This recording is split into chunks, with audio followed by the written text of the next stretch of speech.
৯ বছর আগে ঠিক এই দিনে মিয়ানমারের রাখাইনে গণহত্যা থেকে প্রাণে বাঁচতে বাংলাদেশে শুরু হয়েছিল রোহিঙ্গাদের ঢল।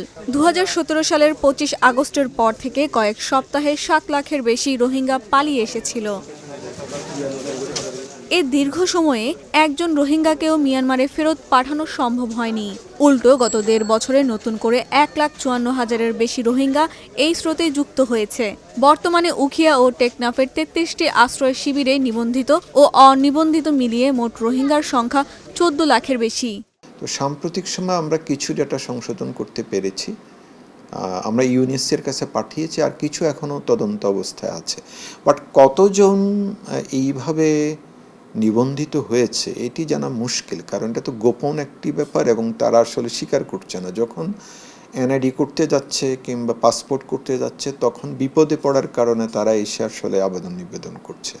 যতক্ষণ পর্যন্ত না বাংলাদেশের নাগরিকরা এসে এটা ফেস না করবে ততদিন পর্যন্ত আমাদের পক্ষে মুশকিল জানা আসলে প্রকৃতপক্ষে কতজন এই ধরনের নিবন্ধিত হয়েছে। স্থানীয় জনপ্রতিনিধি ও রোহিঙ্গা নেতারা বলছেন, ৯ বছরে আশ্রয় শিবিরগুলোয় ঘটেছে ২৯২টি হত্যাকাণ্ডের ঘটনা। ১০টির বেশি রোহিঙ্গা সশস্ত্র গোষ্ঠীর আধিপত্য বিস্তার, টার্গেট কিলিং, অপহরণ, মাদক ও অস্ত্র চোরাচালান এবং মুক্তিপণ বাণিজ্যে জিম্মি হয়ে পড়েছে স্থানীয় জনপদ। আশ্রয় শিবিরগুলোয় বর্তমানে মিয়ানমারের ৪টি বড় সশস্ত্র গোষ্ঠীর পাশাপাশি ৫ থেকে ৬টি ছোট দল সক্রিয় রয়েছে। এদের মূল উদ্দেশ্য শিবিরের অভ্যন্তরীণ নিয়ন্ত্রণ নিজেদের মুঠোয় রাখা, ইয়াবা, আইস ও অস্ত্রের রুট সচল রাখা এবং অর্থনৈতিকভাবে ফায়দার লোটা। সরকারি পরিসংখ্যান বলছে, গত ৯ বছরে ক্যাম্পগুলোয় ৫,৬০৩টি মামলায় ১৫,১৩৭ রোহিঙ্গাকে আসামি করা হয়েছে। কিন্তু মামলার সংখ্যা বাড়লেও থামেনি রক্তপাত। পুলিশ ও রোহিঙ্গা নেতারা জানান, আধিপত্য বিস্তার ও অভ্যন্তরীণ কোন্দলকে কেন্দ্র করে গত ২ বছরে তাদের মধ্যে অন্তত ১৯টি বড় সংঘর্ষের ঘটনায় উভয় পক্ষে কমান্ডার সহ অন্তত ২৩ জন নিহত হয়েছে। ২০১৭ থেকে চলতি বছর পর্যন্ত ক্যাম্পের অপরাধের গতি প্রকৃতি বিশ্লেষণ করলে নেপথ্য সংস্কৃতির ভয়াবহ চিত্র উন্মোচিত হয়। পরের বছরে রোহিঙ্গা সশস্ত্র গোষ্ঠীর মধ্যে অভ্যন্তরীণ কোন্দলের সূত্রপাত ঘটে। ওই সময় খুন হয় ২৩ জন। ২০১৯ সালে মাদক ব্যবসা এবং সন্ত্রাসী গ্রুপগুলোর আধিপত্য বিস্তার শুরু হলে খুনের সংখ্যা বেড়ে দাঁড়ায় ৩২-এ।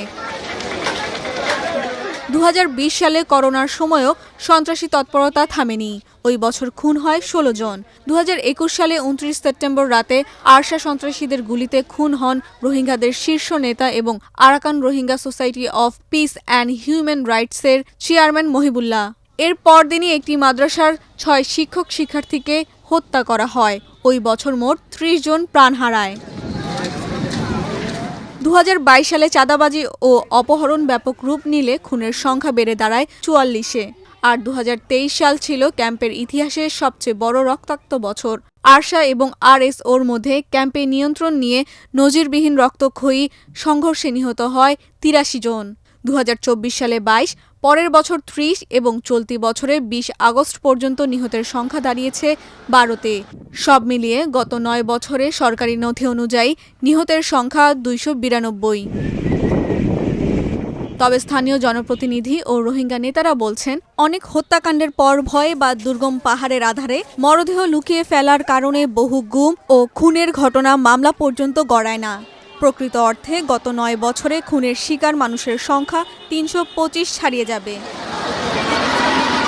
মানবাধিকার সংগঠন human rights defenders forum Cox's Bazar শাখার সভাপতি ও জ্যেষ্ঠ আইনজীবী আব্দুল শুক্কুর বলেন, গত ৯ বছরে একজন রোহিঙ্গাকেও ফেরত পাঠানো সম্ভব না হওয়ায় তৈরি হয়েছে চরম হতাশা।